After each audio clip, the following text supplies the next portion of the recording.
I feel very low. Hi, I got everybody. hello. I'm trying to get my head to be level with Allison's I'm like, head. I can shrink down and like tip my. I like I had another, our house is under construction, and Yeah. we had like a kind of a mess up with our window order, and we ended up with one extra window. So and it's like a small window, so I had it installed in my office, and that made me move my furniture around for like the fifth time in 5 weeks. So, so I'm on like a I don't know, like a high back comfy chair in this corner now, and my desk is in a different spot. I don't know. Anyway, that's why I was low. Well, it looks really cute. I always love your backgrounds. They're so Thanks. fun. I got to move this out of the way so that like people can actually see the painting. Painting and like I want to create something back here. This is actually like the corner I hide in my in my bedroom, because now like the office doesn't really work because it's kind of open and all my people are loud. So I've been thinking about what I can do back there. Those are fun. I'm always looking at them. can I show you something cool that my daughter, Yeah. so this used to be her bedroom. She actually, all right, hold on. We're going to see a little artwork here. So she painted that wall purple, and she's just incredibly artistic. This is what you should do though. She also did this wall.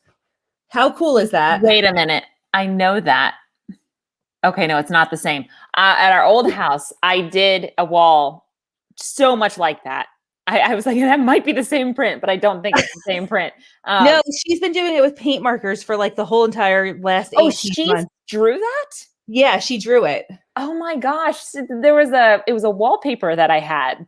That's amazing. Yeah, it goes all the way down to the floor. Oh my gosh. That's some intense time. Wow. So she just has like paint markers, and then when people come over, they add like little things to it, and it's pretty cool. That is really cool. It would look awesome on your wall, Allison. I'm just saying. That actually gives me so many ideas. Now, bring me back to the present, because I'm out there thinking about what I could draw on my wall. Yeah, during COVID, like our kids basically just drew on everything. Like every surface that we have in our house was drawn on. Really? That's amazing. That's But like, what else are they gonna do? Yeah. So like what other surfaces? Like, tell me it. Okay, so the fan in here, the fan blades have drawings on them. The swing set is like completely covered in artwork. God.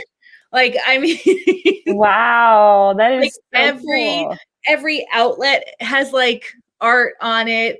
Like basically, like as much as they could possibly draw on, they drew. That is really cool. Yeah, and I love it that you like are good. Are you both good with that? Was it something you had to I mean, I kind of like my husband's a little more like OCD about like holes in the walls and blah blah blah, but you know what, like it's a wall. Sometimes I just have to remind him it's a wall, and when the kids are gone, we'll fix everything. Right I love that.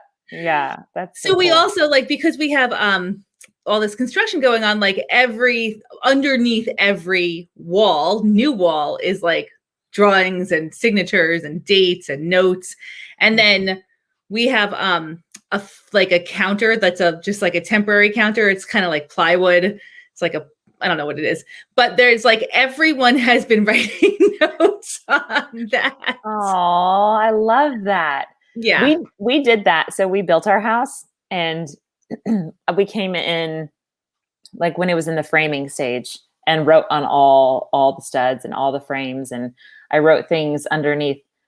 I had friends come in and write verses in places, and like blessings, and my kids, and kind of in the area where I thought it was going to be, like maybe where I was going to put their bed, I wrote several like words that really make me think of them.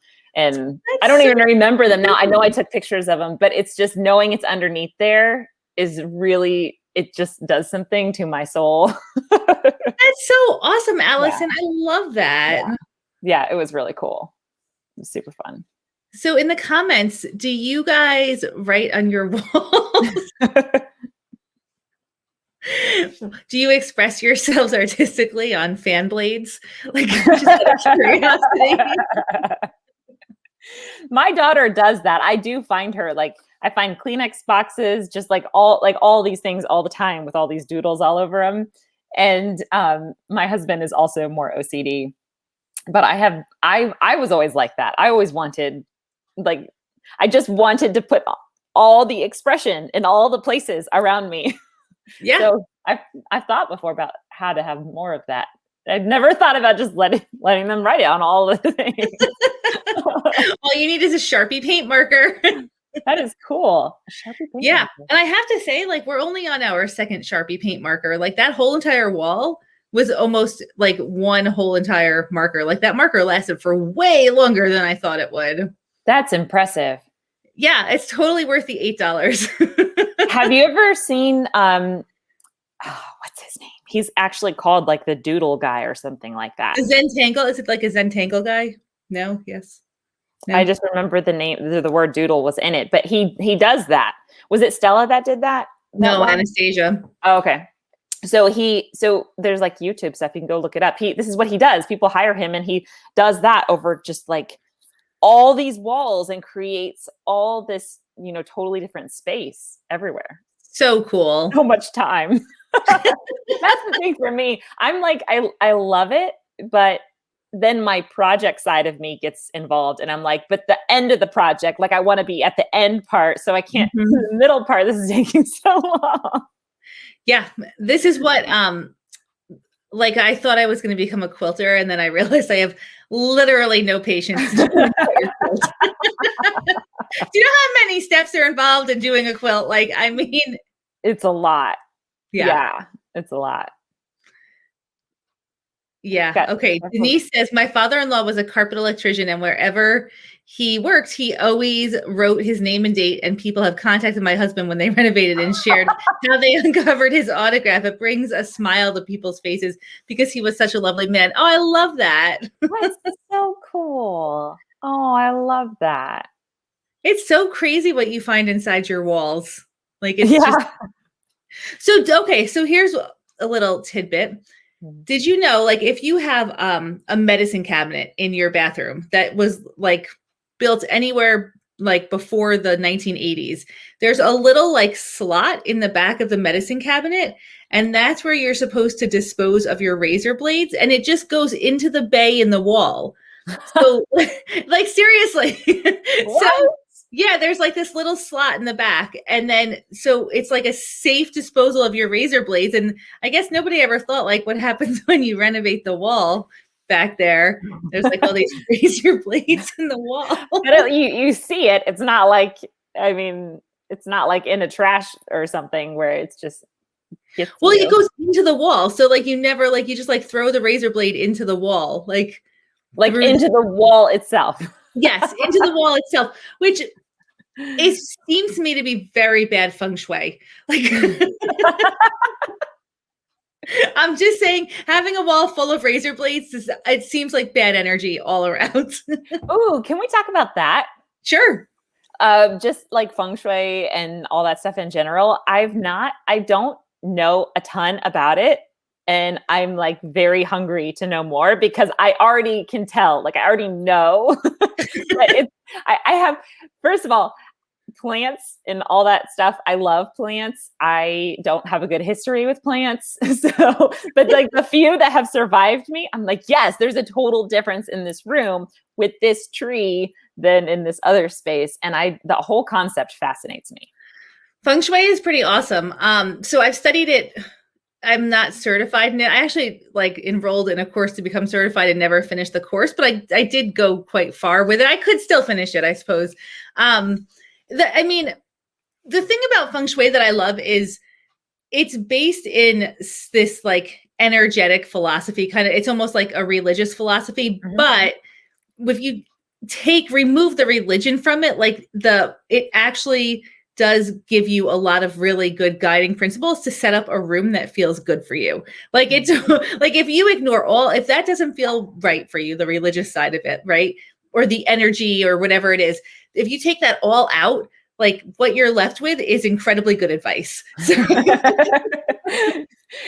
so just beneficial all around. Yeah, exactly. So the whole idea of Feng Shui is that you want to invite positive energy into your house and set up your house to like maximize the positive energy. And there's ways that there's things that in rooms that will just make the energy like stop or circle or just like fracture. Like that's kind of like the whole thought, right? So the number one thing with Feng Shui is clearing your clutter first, because clutter is very bad for energy. So right off the bat, like that's good advice, right? Wow. Like that's so cool. Yeah, it's an ancient Chinese tradition. It's really, really fascinating. And it's, like you want to make sure that your front entryway is nice and clear and feels good. And like, which again, just like straight up good advice, right? Mm-hmm. Like if you walk into your house and it looks nice and it feels good and it's well maintained, yeah, you're going to feel a lot better. Like, so good energy is going to come in because you're going to feel happy when you walk through the door. Exactly. And then there's all sorts of like ways that you can optimize your house, and then like your first floor and your room, like it can be applied to the entire house, the entire piece of property, or like a single, like your room, or even like your desktop could be like set up for like maximum like energy. And then like different corners and areas of your house represent different areas of life. So you can, if you're struggling with like relationships, you can put the bagua, which is the map of your, like the Feng Shui map, you can put it over your floor plan and figure out where like the energy or the relationship section is, and then spruce that up, right? So like it's one way to like correspond like with relationships or wealth or health or, whatever it is. And it's really, really fascinating. And then it's also about just like balance, right? And seasons and, finding that perfect kind of just balance in life. And when it's time to like start thinking about, hibernating and like letting things like manifest inside of you. And then when it's time to kind of like come out of all of that in the spring, it's really, I love it. That is really cool. Yeah. Yeah. So every time that I Feng Shui a room, it feels really bad. I feel, like just like moving the furniture around and setting it up to like optimize energy according to like Feng Shui principles. It feels amazing. That is really cool. And now I want to do it. So like how do you start Feng Shuiing a room? Well, number one, clear the clutter, right? Right. Okay, so once you have the clutter clear, then you can just look up online for the Bagua map. It's BAGUA, and then you can just it's like a series, it's a grid, a 3x3 grid. So you just lay that over the floor plan of your room or your house. Like you line up the door, you'll see where there's one line that goes with the door, so you know how to place everything. And then you can just see what each area represents, right? So you can be like, oh, okay, I need to strengthen, actually hold on, I have a map right here. This is so cool. All right, hold on. I have a lot of notes on it. There's different colors. It goes into like numerology. There's like so many layers to Feng Shui. That's so cool. So Allison, what area of your life are you struggling with right now?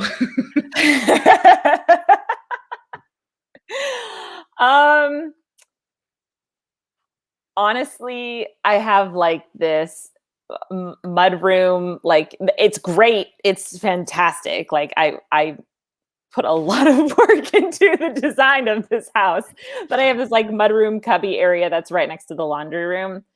And it's great when there's nothing in it, but seems to be hard to make it a place that's zen. When you walk into your house, do you walk into a laundry room or like an entryway and then into the laundry room? Like, I feel like this is a flaw with how we set up our homes. Well, so it's not, I have a main door, but I don't come in the main door. I come in like the side garage door. So I come up a couple stairs, and then it's this little hallway with a bunch of cubbies, everybody's cubbies and all their stuff. And then there is a door, and I can shut the door. I never even thought about that, but I could. The sliding door to the laundry room that's right behind the cubbies. Okay. So you want to make it like every time that you walk into your house, you want it to feel good. If you're coming in the front doorway or if you're coming in like through the garage, you want to really make sure that whatever that looks like, it feels really good for you. Because that's your I usually walk in, see everybody's stuff, and I'm like, ah. Sounds like you need a 20-minute quick clean every night of that area. It sounds like a drop zone that's become a stay zone. Ooh, Jess, you're gonna be so proud of me. I have been really trying to calculate how to get my kids involved in on this stuff, and the 20-minute quick clean has been something that we've kind of been on and off about. But the thing that seems to be the biggest struggle is just feeling like everything's always dirty and like I don't know how to keep up with cleaning. And I've never figured that out my entire life.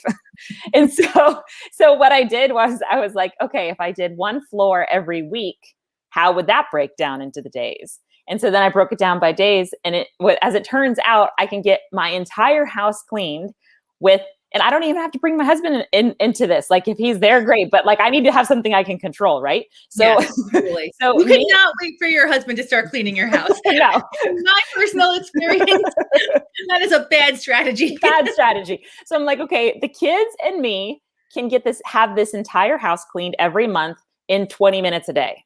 What? That's like nothing. So I've been doing it this whole week and it's been totally working. I'm like, what is happening? This is amazing. So you have like a room a day that you're cleaning for 20 minutes? Is that like kind of like a section? So like the living room entry is kind of close. And then like the dining room, kitchen is kind of close. So yeah. And you're like vacuuming and doing like dusting and all the things. So like, it's been really funny too, because I've been writing down everybody's specific tasks and oh my gosh, the drama responses. And I'm like, just do it and like time yourself maybe. And then they finish it really fast and they're like, that's all I had to do. I'm like, see, this is the lessons I want to teach my kids. Right. I want them to feel like, what it could be that easy. This is not that big of a deal. I can be totally capable at this. This is what I want to pass along. So I'm feeling really proud of myself. That's awesome, Allison. I'm really proud of you too, because you keep figuring it out, right? Like if it doesn't work, just like try something new. Yeah, exactly. So have you thought, would you let them one strategy that works really well for Stella anyway, is videotaping herself and doing like a time-lapse video of her cleaning.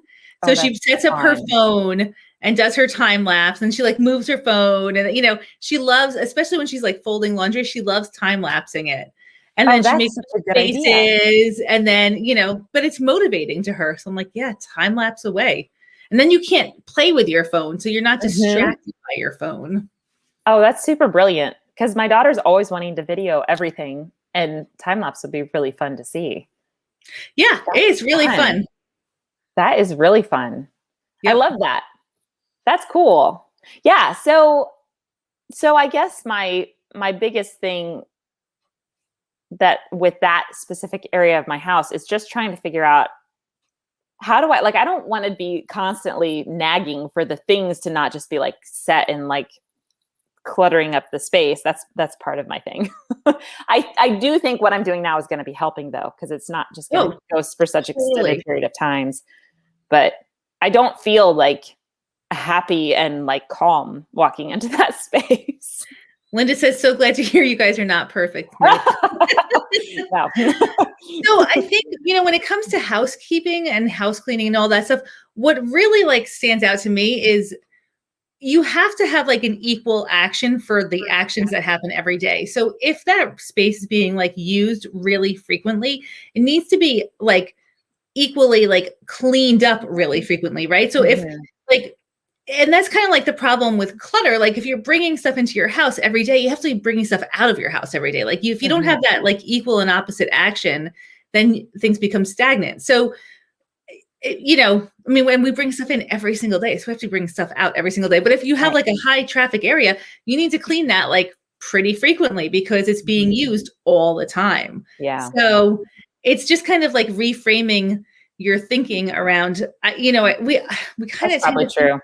Yeah. Like you think like, oh, I don't need to clean this that much because I should only have to clean my house. Like we have like these ideas about how often we should have to do things. We have so many rules. I do that. Yeah, it's true. Yeah. Yeah. So you probably just need to clean it more frequently. Like it needs to be like doubled up on your rotation or something. It's the most trafficked area of the house. Really. It's where almost everything gets dropped because it's your first stop after the car. It's like people ask me a lot about cleaning, like how do you keep your car clean? So it's just, this is a habit. If you bring something into your car, you have to take it out of your car. Like, and the reason that your car gets like filled up with stuff is because there is not that opposite action. Like the action is you bring stuff into your car. Okay, now you have to take it out. Like, that's it. Like that really is what it comes down to, is removing what you put in there, out of there every single day. So if you go into your car every day and you put something down, every day you have to pick that up and take it out. Like, but we don't think of it like that's how we're trained. Isn't that interesting? Like, isn't it interesting that we do that though? Like my kids, all of us, we get out dishes to eat, and then the part about like this has to go into the dishwasher is just like, it's just like, oh, that task, like we're done eating.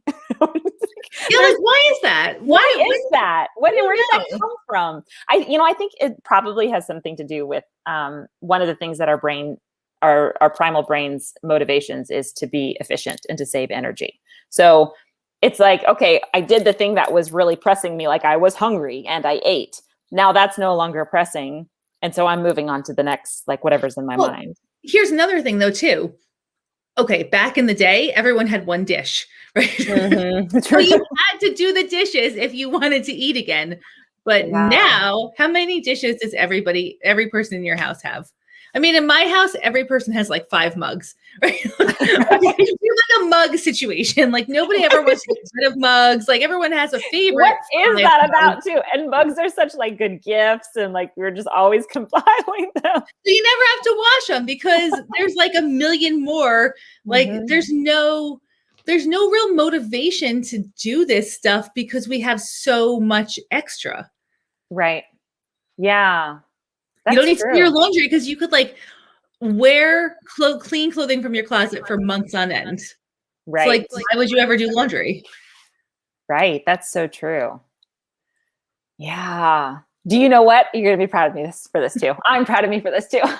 I'm already proud of you, Allison. I just never had the skill set really ingrained in me about decluttering, about that flow out. Never really. Yeah, of course, nobody ever did. Right. It was also very much like I have to, like, keeping stuff was, held at high value. Right. So, right. Which is everything you teach. Right. Yeah. So I'm learning this process, and I'm also like trying to teach my kids as I'm doing it. So Ella, every single day, almost every day, is like putting things outside of her room that she doesn't want anymore. And I'm like, this is like not what I ever had. I never learned how to do this. I never learned how to let go of this or that, or say like, I don't really want that. I mean, even the stuff she made a pile yesterday, and I saw my own brain. I was like, oh, she was given that. She was given that. And then I was like, no, these are going. I taught her how to release, and we're going to do that. And it's making her room. She feels so much more in control of it because she is a producer type of person. She's a very creative, expressive person, always making art, always doing stuff. So this skill set, which is, going to just keep getting better and better. I'm just like so amazed that she's learning it now. It's so cool to me. It's so important. It's so important because you can really see how this like continues to play out for children, right? Mm-hmm. Like if you tell them, let go of something, and then you say, don't let go of that. Right. But like they need to learn that there's no real consequence to prioritizing what they love. Like it's okay to let go of something. Like nothing bad is going to happen. Like really, Wow. even if you let go of something valuable, there's really no consequence. I mean, and that's such an important lesson to learn as a child. I mean, it's so critically important. It is really important. I mean, that just connects to so many things at such deep levels. Yep. Yeah. Yeah. I used to have, just laughing because I always held things tightly. Like when I was younger and then my whole life, like I held just anything that came my way was like, oh yes, it's mine. Like this is now mine. This comes into my space. Like I'm used to be like, if a friendship really clicked and like we were, had a lot in common, it was like, buckle up, you're in with me for life. You are mine. So unhealthy, just so massively unhealthy. And that's all stuff that I am just learning I have really over this past year learned how to release the grip of, which is really like one finger at a time, right? Like you really have to learn how to peel your hands off of things when you've had that attitude your whole life. So I just think it's just such an incredible skill because of the way it connects to everything else.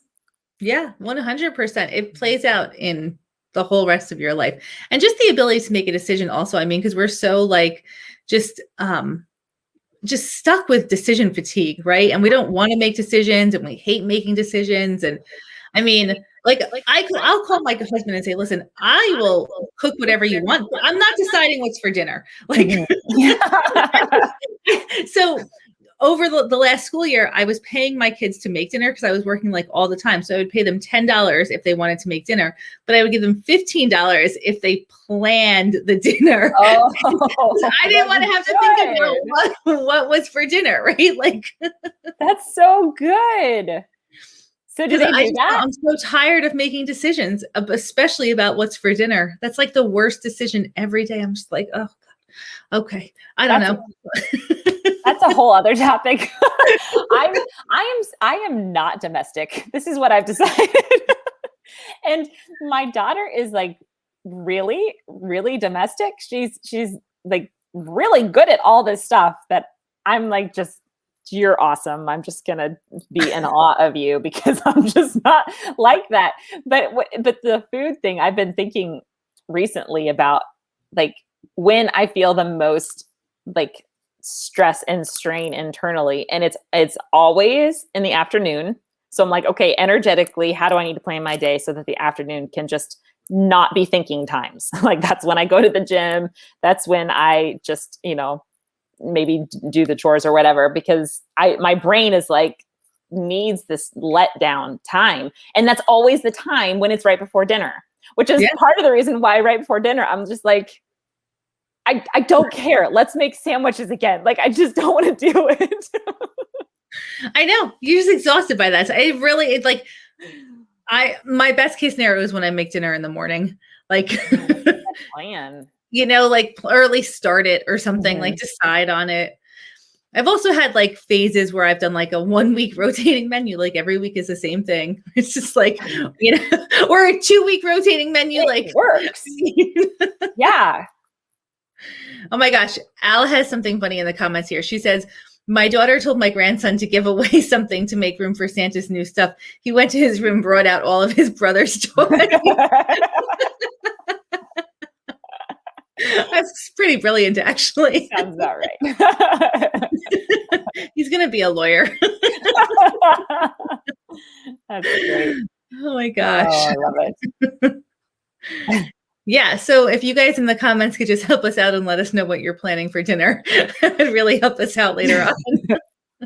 I have so many fights with my brain about this. For anybody who's not heard me before, I always talk about like talking to our own brains, which is like basically what I coach on. I'm like, I just talk back to my brain all day long. And this is what I love it because you make it sound so much better than talking to yourself. Just talk to my brain. I am. Like you're crazy if you talk to yourself, but if you talk to your brain, you're brilliant. So good. Actually, it's really been a super helpful exercise to think of me as having different personas and like me talking to me. Like this is the me that's the childhood codependent, desperate to please. Okay, I'm gonna see her and love her and not let her take the steering wheel. And sometimes just saying brain is easiest, but but this is what I all day long. I'm like, okay, so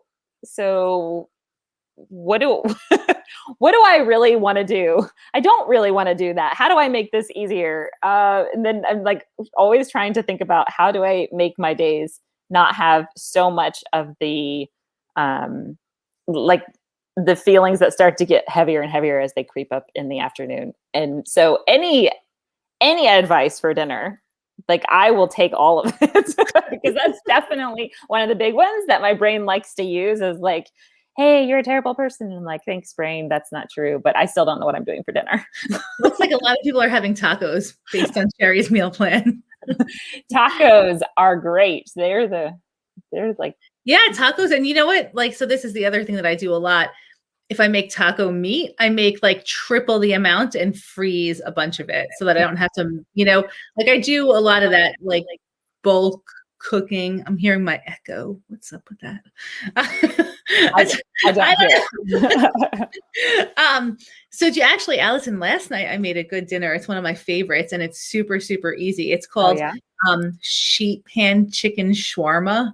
Have you ever had chicken shawarma? It's so good. What is that? I don't know. It's like some dish. Basically, you just take chicken. I use chicken thighs because I think that they're moister than chicken breast. Mm-hmm. And you marinate it in like a big Ziploc bag with a bunch of, it's like olive oil, garlic, lemon juice, and then a bunch of seasonings, shawarma seasonings, and onions, tons and tons of sliced onions. And then you put that on a sheet pan and you bake it for like 45 minutes. Oh my God. It's like so delicious. I just can't even tell you how good it is. It's like the best, easiest. And then I serve it with like feta cheese and like, kind of like that shawarma-y type, pita bread, like.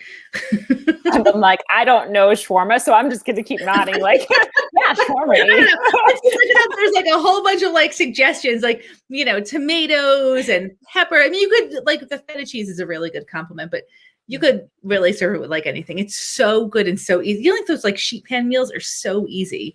And but the onions in the seasoning is like, that's something that my brain is always telling me I don't know what to cook. But like I've gotten like if I just sat down and was like, where have I heard things before? It would tell me, oh yeah, sheet pans. I've heard this before. Sheet pan dinners are the best.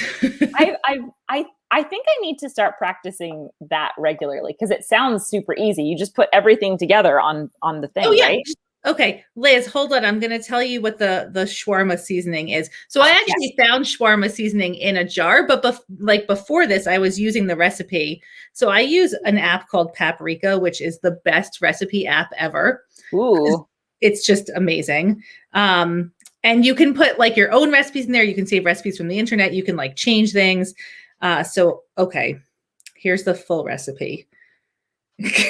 Carter last night, he's like, ugh, we're not having that shawarma stuff again, are we? I'm like, yes, we are. You can make dinner if you don't like it. All right, hold on. Chicken shawarma. Oven roasted chicken shawarma. It's from the New York Times. Okay. So this is the marinade. It's 2 lemons juiced, a half a cup of olive oil, 6 garlic cloves. So it's like super healthy. Salt, pepper, cumin, paprika, turmeric, and cinnamon. Isn't that like amazing, right? Yeah. Wow.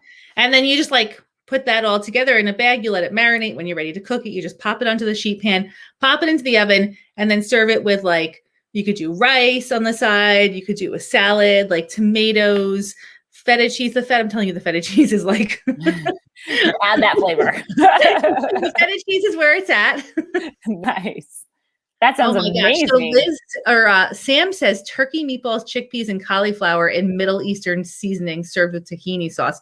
Oh my gosh, sounds amazing. That does sound good. I love tahini.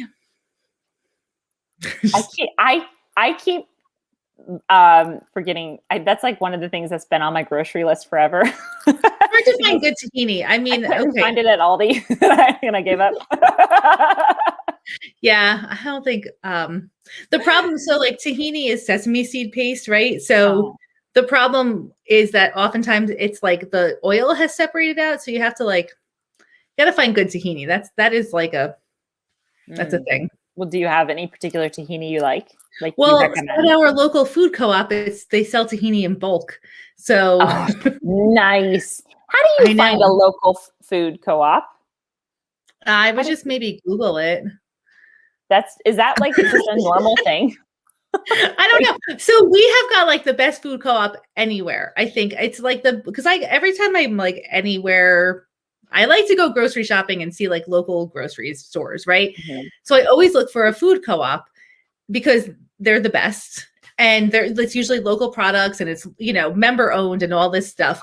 I have to say, here's a little shout out for the Honest Weight Food Co-op. There is no co-op that I have come to, except for like in Utah, there was a really good food co-op in like Moab. If you're there, go to the food co-op there. Our food co-op is like one of the best ones in the nation, as far as I can tell. And we're just really lucky to have it. It has over 1,000 items in bulk. It has tons of local stuff, tons of like really good ingredients. Wow. I mean, yeah. And if you work there, so you get like member hours. So if you're a member, so if you pay $100 and become a member, you get 2% off your groceries. But if you work 4 hours a month, you get 8% off. And if you work 4 hours a week, you get 25% off your groceries. Wow. Mm-hmm. Wow. That is really cool. Isn't that awesome? Yeah. So anyway, I need to look into some of that stuff. If anybody is in Ohio and you know of a good food co-op, let Allison me out. I have a hard time with Aldi because they're owned by Trader Joe's, and I think that Trader Joe's is a little sketchy because they have a lot of lawsuits that have been brought against them for like just not sharing like the products that they sell. There's like some they don't really disclose where they come from. There's some like lack of transparency. There's like a huge amount of lack of transparency. So Aldi is like their lower end brand, and I'm just like, I don't know. Interesting. I did not know that. Yeah. That's interesting. Well, I have some homework to do. I found this. The more you start researching the places where you shop, like the harder it is to shop anywhere. I know. I kind of feel like I need to get my mind around having food, having meals planned before I go shake it up too much, because then my brain's just going to be like, I'm out. We're done. Allison, you should do there's so many good sheet pan ideas in the comments. You should do sheet pan dinners this week. Just have 1 week of sheet pan dinners. That's such a good idea. And also that's something my daughter would be totally good at. Exactly. And then you can pay her to cook. That's what I do. Oh my gosh, it's such a good idea. Right? I mean, it's worth the $10. Like well, so I'm pretty pumped actually, because I'm homeschooling my kids this year, and I'm going to like make all these home things part of curriculums, which is brilliant. Yeah. Life skills, man, that's what they need. I know. It's like what I didn't have. I'm like, how old am I to know how to do these things? Let's learn how to cook. Let's learn how to clean. Let's learn how to declutter. Yeah. Learn how to budget. Yeah. That's a big one to teach. Have you done that with your kids? It's hard. So do you know that I pay my kids their allowance on Venmo? Do you? So like we couldn't figure out the allowance thing because, and also like, I don't think that there's one right way to do stuff. And I don't think that there's one, like whatever you choose to do, like you probably have to change it at some point when it stops working. So, we did all the traditional allowance things, like a weekly allowance, a monthly allowance, like, money for specific chores, like whatever, but we never had cash. Okay. So there's like your whole allowance system, like crumbles to the ground if you don't have, Right. I'll pay you next week, or, I'll give whatever. Like, it doesn't work, and nobody can remember if the transaction has taken place. And like, or you have a different memory. Like, the kids are like, you didn't pay me. And I'm like, yeah, I really did. So we ended up just getting them Venmo accounts, and then we just Venmo them their monthly allowance. So there's like an actual record of it. And Anastasia has like a debit card for kids that has like the credit card logo on it. So she can actually take her allowance, and from her Venmo, it's attached to both her savings account and her credit card. And she can put like half into savings and half onto her credit card and just like transfer her money around.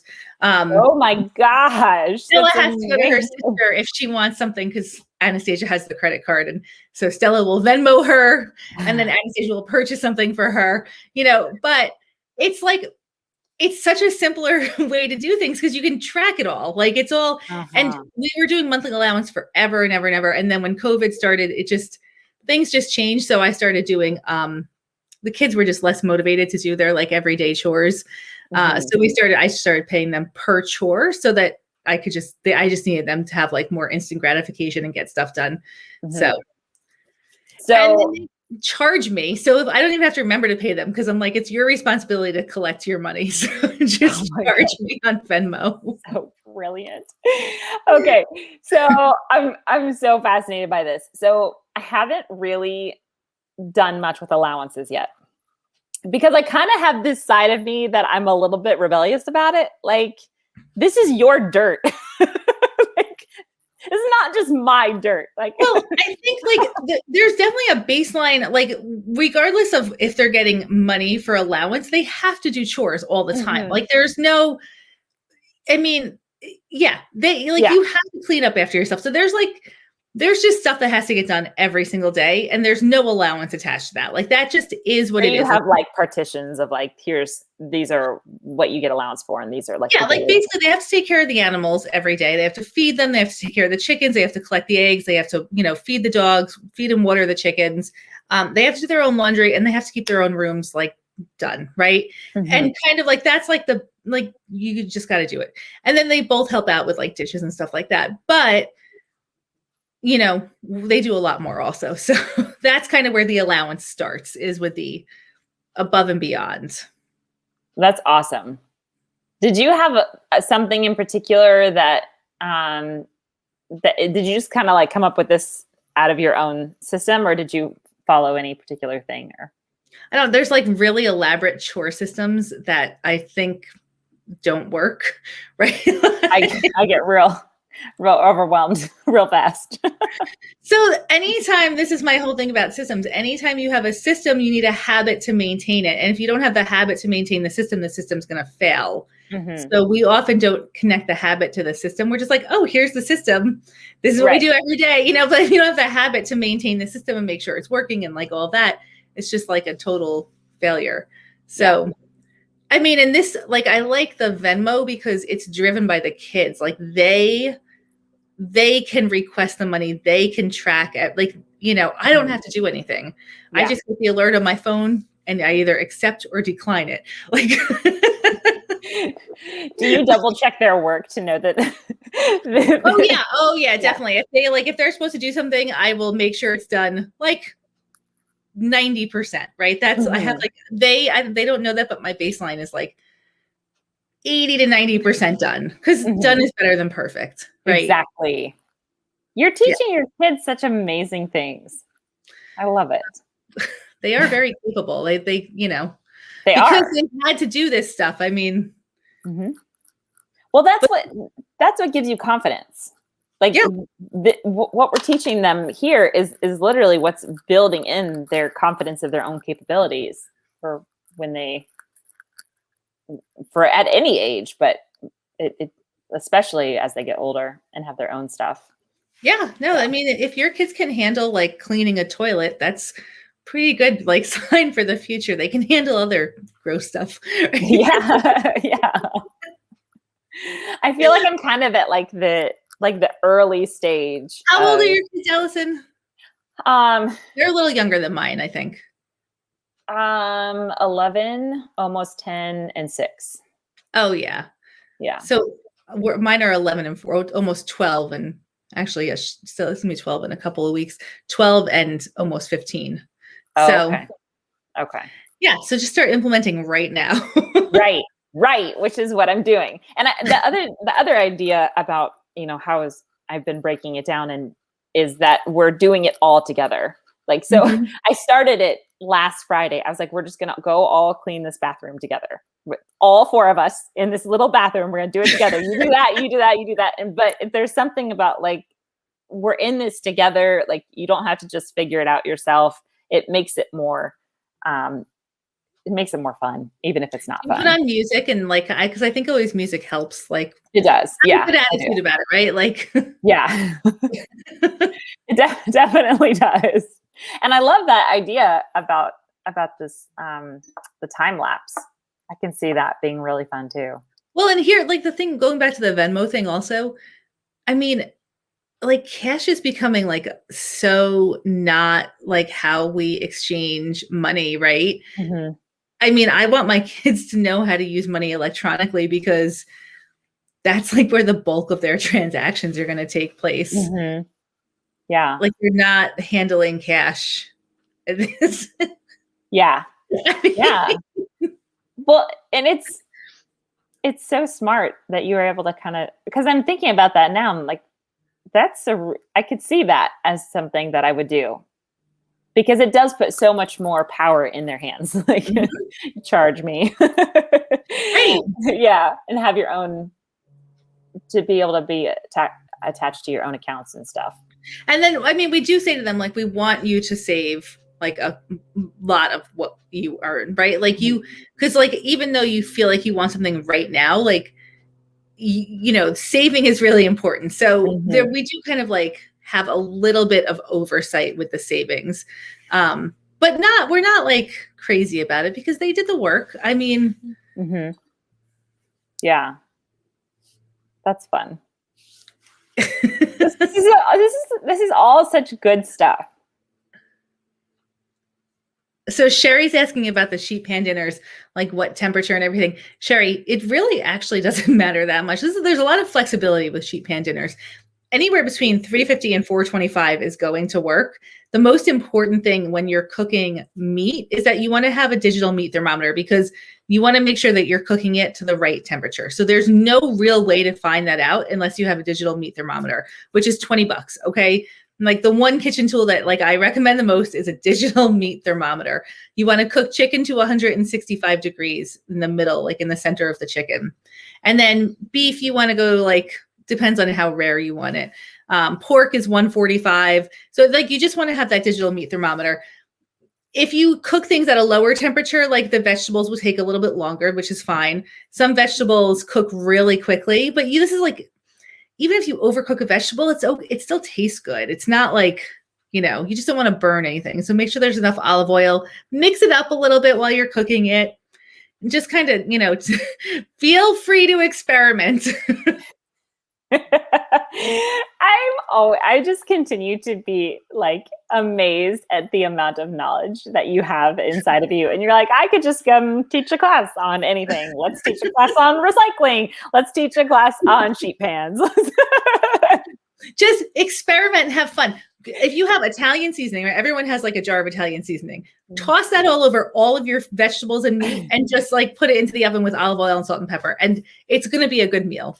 Put some rice on the side or pasta or something. And like, that's dinner.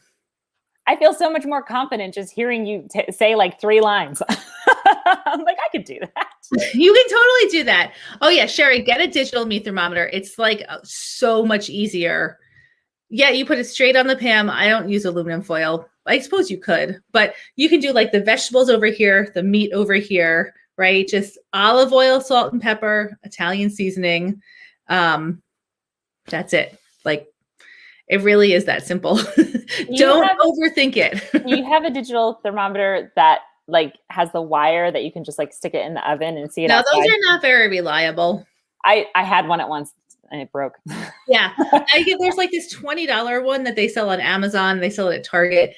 It lasts for like 2 years. Which is pretty good. Considering, I mean, we use it like basically every day. It's it really is the one thing that you need to cook well. The key with cooking meat is the internal temperature that you cook it to. Like if you overcook it, it's going to be dry. If you undercook it, it's going to be unsafe.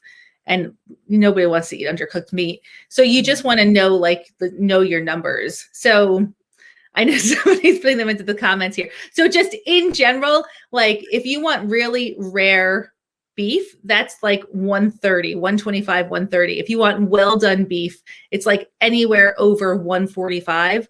Pork is 145, like minimum. Chicken is 165 and turkey. So poultry is like 165. So, there you go. Thank you, Jes. That's the only thing that matters. Don't go by the time. Don't go by anything else. Just go by that digital thermometer because it makes a huge, huge difference. I love it. Do you guys have any more sheet pan questions? Onions and garlic on everything make everything taste good, right? So just onions and garlic. I have a garlic press, right? That's like the easiest way to do garlic. Peel it, put it through the garlic press. Every bit of garlic can go through the garlic press. Oh, that's a good idea. I'm writing that down. I need to remember to get a garlic press. Yeah, this little garlic press, because then you don't have to slice the garlic. It's so annoying. It is the most annoying thing ever. And Allison, you never really have to wash the press because garlic is antiviral and antibacterial. So it's not like anything is going to grow on the press, right? Like you just rinse it. You don't have to I didn't know that. You're so full of knowledge. Oh yeah. So if you're sick, eat garlic because it will attack both bacteria and viruses. And I love that. Yeah. It can be a lot to eat raw garlic, but it's totally worth it because you will wake up and be healthy again. It's amazing. Linda, I don't cover anything with foil, but you could. You totally could. That's personal preference. If you want it to be a little more crispy, you don't want the foil. The foil is going to keep everything from browning. So it could be moister, maybe, depending on what you're cooking. So fun. Is everyone making sheet pan dinners now? I think maybe so. This will be what we all do next week. Yes, sheep. Okay, so maybe we should have a hashtag that people tag us on social media. Oh yeah, tag us in your food. Exactly. What should we do? Show with no name. What's the acronym for that? You know what? Just N. Hold on. No, forget that. I can't do that. Find us on Instagram and actually tag our Instagram accounts. Yes. I'm Prioritize Your Sanity, and Allison is Allison Joy Coaching. Yeah. Yep. Well, this was fun. The shiny side is not good for the food. That's right, Amy. So with aluminum foil, there is a shiny side and a non-shiny side. You don't want the shiny side down. You want it up. So because actually when they make aluminum foil, it's folded in half. So then they that's how they get it so thin. And then they open it up. Again, how do you know all this? I've done a lot of food research. I've done a lot of cooking, even though I hate planning dinner, but I like to, You like cooking? I like preserving food and doing all that stuff. So you learn a lot about chemical reactions and things like that. Shiny side up, Liz, right? Amy, that's what I always do is shiny side up. Yeah, I feel like learning how to work with food is such an art in and of itself because every single thing has its own kind of specific quirk about it. But the cool thing is that it would take a lot to really destroy something. So, yeah. You sure about that? If something doesn't come out tasting good, just add more butter to it. That's not my experience. My experience is pretty much baseline. It's easy for me to ruin. This is why my brain's like, let's not cook. Let's not plan. Let's just put it all off until everybody's hungry enough to eat hot dogs and sandwiches. Yeah, well, so like a fun, like it's how, like, I mean, even if it tastes terrible, it's still like the experience is worth it. You learn something. That's true. There's always something to learn. And I learned a lot about how, like, my journey had to start, I think, with not like taking the people pleaser out of me and the shame stuff out of me. So now that I can go do this stuff, and it's just going to be much more of a great big experiment. Yeah, it's really fun. Also, like, the thing with cooking is the easier, like the simpler, the better. Like, I think that's another, we tend to like overthink cooking. Like, it should just be simple. Yeah. Pesto, you can put pesto on pretty much anything, on your vegetables, on your pasta. A good pesto is really worth a lot.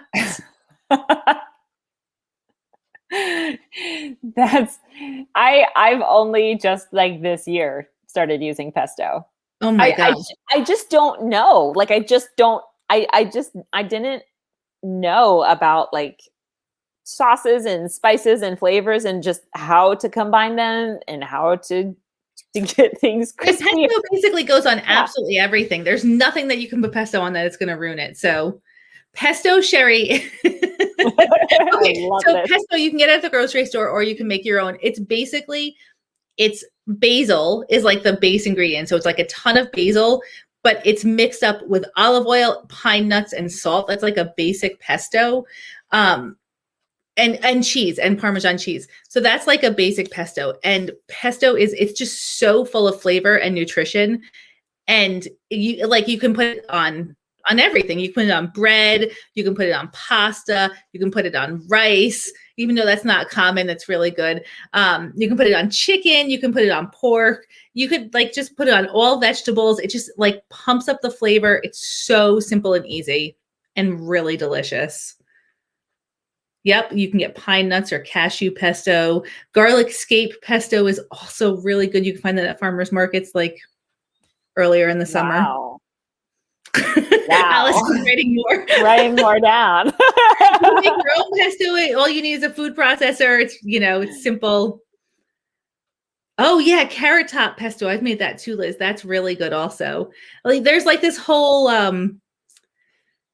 thing in food where like zero waste food. So like where you use every part of the vegetable. Actually, I just had pickled beet leaves, and they were like amazing. They were one of the best pickled vegetables I've ever had. I'd also pickle everything.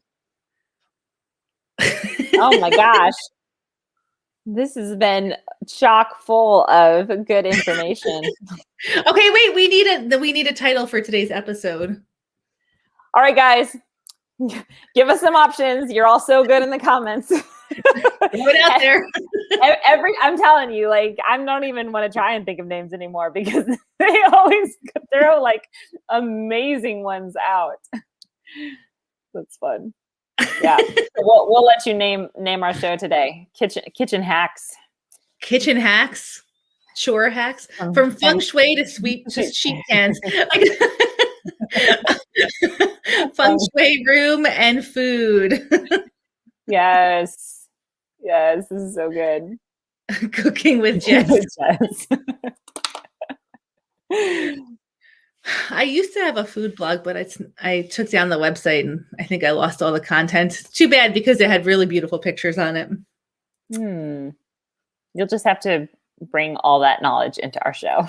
I think my long-term plan is once I get like my professional organizing online business like stable, I want to transition and add in like the food and the gardening and all that stuff, like all the stuff that I did after I decluttered, which was basically house and garden. Feng Shui, home and hearth. I love it, Emily. Oh, yeah, that's fun. That's good. Yeah, that's fun. That would be really cool to do that. The next step. Please talk about your garden next time. Okay, the garden is like non-existent this year, but I will happily talk all about it. We can do vertical gardening 101. Oh my gosh, yes. I'm just gonna come here to learn. We'll have to bring Juliana on our show live because she gardens like probably more than I do. So that is so cool. I love that. Yeah. Good stuff. All right. Okay. Feng Shui, home and hearth. I love it. I think that's it. Good stuff. Well, thanks Allison, for being here, everybody. Awesome. You're awesome, Jess. I love being here. And everyone who shows up live for us is pretty awesome too. They are. You guys are pretty awesome. Great audience. Have a great weekend, everyone. Happy Friday. Friday. Yay. We'll see you later. Bye. Bye.